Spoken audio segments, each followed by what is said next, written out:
আচ্ছা লিটন ভাই বলেন তো আইসক্রিম কি লিঙ্গ? আইসক্রিম হলো স্ত্রীলিঙ্গ। না লিটন ভাই, আইসক্রিম হইল উভয় লিঙ্গ। আপনাদের দুজনের একটাও হয় নাই। আইসক্রিম হইল পুরুষ লিঙ্গ। আরে না, অসম্ভব। আইসক্রিম হইল স্ত্রীলিঙ্গ। আপনি কত টাকা বাজি ধরবেন? আইসক্রিম হইল স্ত্রীলিঙ্গ। এইটা কোনো মতেই পসিবল না। আইসক্রিম স্ত্রীলিঙ্গ না, পুরুষ লিঙ্গ না, আইসক্রিম উভয় লিঙ্গ। ভাই আইসক্রিম হইল পুরুষ লিঙ্গ। কারে জিগাবেন জিগান, আইসক্রিম হইল পুরুষ লিঙ্গ। অসম্ভব, এটা হইতেই পারে না। আপনাদের দুজনের সাথে আমি একমত না। এটা আইসক্রিম, এটা উভয় লিঙ্গই হইব। ওকে ঠিক আছে, স্যারের কাছে যাই। আমাকে স্যার আইসক্রিমের উপর পিএইচডি করছে, উনি বলতে পারবে আইসক্রিম কোন লিঙ্গ।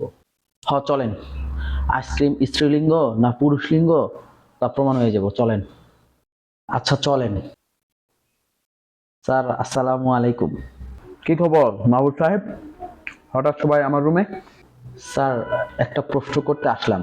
স্যার বলেন তো আইসক্রিম কি লিঙ্গ? আইসক্রিম? জি স্যার। আইসক্রিম আইসক্রিম পুরুষ লিঙ্গ। জি স্যার। দেখছেন আপনারা, আমি বলছিলাম আইসক্রিম পুরুষ লিঙ্গ। কেমনে স্যার? আমি কইছি তাই।